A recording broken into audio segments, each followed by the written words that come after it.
دن میں کم سے کم ہمارا ایک عمل خالص اللہ کے لیے ہونا چاہیے. کس کے لیے ہونا چاہیے؟ خالص اللہ کے لیے. یعنی اس عمل میں اخلاص کوٹ کوٹ کر بھرا ہوا ہونا چاہیے. مکمل اخلاص والا عمل. ایک عمل کیجیے مکمل اخلاص کے ساتھ کیجیے. تو یہ عمل جب آپ اس عمل کو لے کر اللہ کے دربار میں حاضر ہوں گے اور اللہ تبارک و تعالیٰ سے اپنے گناہوں کی معافی طلب کریں گے تو انشاءاللہ اللہ کی ذات سے امید ہے کہ وہ ضرور آپ کی مغفرت کے فیصلے فرمائے گا. لیکن عمل خالص ہونا چاہیے. ایک حدیث پیش کرتا ہوں, مسلم شریف میں بھی ہے اور بخاری شریف میں بھی ہے. حضرت عبداللہ بن عمر رضی اللہ عنہ کی روایت ہے. کہتے ہیں کہ 3 لوگ تھے اور وہ جنگل میں کہیں سے آ رہے تھے.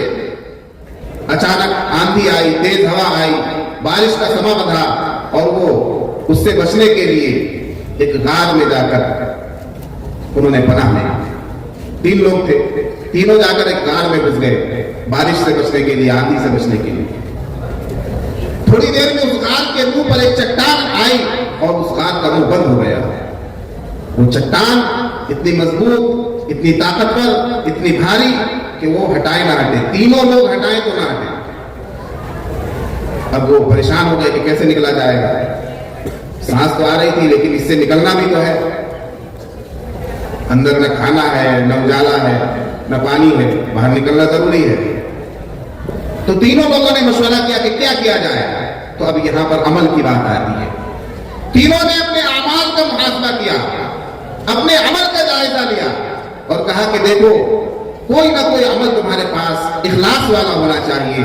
اپنے اس اخلاص والے عمل کا واسطہ دے کر اللہ سے دعا کرو, انشاءاللہ اللہ تعالیٰ ہمیں اس مصیبت سے نجات عطا فرمائے گا. کہا کہ ٹھیک ہے. پہلے نے دعا کی کہ اے اللہ میرے بوڑھے ماں باپ ہیں اور میرے چھوٹے چھوٹے بچے بھی ہیں. میں دن بھر بکریاں چلاتا ہوں, شام کو بکریوں کو لے جا کر گھر میں رکھتا ہوں اور پھر ان بکریوں کا دودھ دور کر پہلے اپنے والدین کو دودھ پلاتا ہوں, پہلے اپنے ماں باپ کا پیٹ بھرتا ہوں, تب جا کر اپنے بچوں کی طرف دیکھتا ہوں اور اپنے بچوں کو دودھ پلاتا ہوں. ایک دن ایسا ہوا کہ میں بکریاں چرانے کے لیے, جانوروں کو چرانے کے لیے دور جنگل میں نکل گیا اور آنے میں تاخیر ہو گئی. آ کر دیکھا تو میرے والدین سو چکے تھے, آرام کی نیند میں چلے گئے تھے, نیند کی آغوش میں چلے گئے تھے. میں نے انہیں اٹھانا بھی مناسب نہیں سمجھا اور ان سے پہلے اپنے بچوں کو بھی دودھ پلانا مناسب نہیں سمجھا. میں دودھ کا پیالہ لے کر, دودھ کا جگ لے کر اپنے والدین کے سرہانے پر کھڑا ہو گیا اور انتظار کرتا رہا کہ میرے والدین کب جاگیں گے, تب میں ان کو جا کر دودھ پلاؤں گا. میرے بچے لوٹ پوٹ ہو کر سو گئے اور میں اپنے والدین کے سرہانے پر کھڑا رہا کہ میرے والدین نیند سے بیدار ہوں گے تو میں انہیں دودھ پیش کروں گا, کیونکہ نیند سے جگانا بھی یہ بے ادبی ہے. تو میں نے نیند سے جگانا بھی مناسب نہیں سمجھا. جب ان کی آنکھ کھلی تو میں نے ان کو دودھ پیش کیا. اے باری تعالیٰ, یہ خالص یہ عمل میں نے تیری رضا کے لیے کیا تھا. اگر تجھے میرا یہ عمل پسند آیا ہو تو ہمیں اس مصیبت سے نجات عطا فرما. اس غار کا منہ تھوڑا سا کھل گیا, چٹان تھوڑی سی سرک گئی. دوسرے نے دعا کی کہ اے باری تعالیٰ, اے پروردگار, میری ایک چچا زاد تھی, میری ایک چچا کی لڑکی تھی جس پر میں فریفتہ تھا, جس کا میں عاشق تھا اور میں اس سے وہی کچھ چاہتا تھا جو ایک مرد ایک عورت سے چاہتا ہے. میں نے اپنی خواہش کا ایک دن سے اظہار کیا تو وہ کہنے لگی کہ مجھے 100 دینار چاہیے. میں 100 دینار جٹانے میں لگ گیا اور بہت ہی تگودو کے بعد, کوشش کرنے کے بعد, جدوجہد کے بعد میں نے 100 دینار کا انتظام کیا اور وہ 100 دینار لے جا کر میں نے اس کے سامنے پیش کر دیے. چنانچہ وہ میرے ساتھ منہ کالا کرنے کے لیے تیار تو ہو گئی, لیکن چونکہ عفیفہ تھی, پاک باز تھی, کبھی گناہ اس نے کیا نہیں تھا. جب میں اس پر قابو پا چکا کہ اب میں اس کے ساتھ مکالا کروں, اس کے ساتھ زنا کروں, اس نے فوراً مجھے خدا کا واسطہ دیا اور کہا کہ اے خدا کے بندے, خدا سے ڈر, میں نے آج تک ایسا کام نہیں کیا ہے اور تو نکاح کے بغیر مجھے ہاتھ لگاتا ہے, اللہ کا خوف کر. میں نے تیرا واسطہ سنتے ہی, تیرا نام سنتے ہی میں پیچھے ہٹ گیا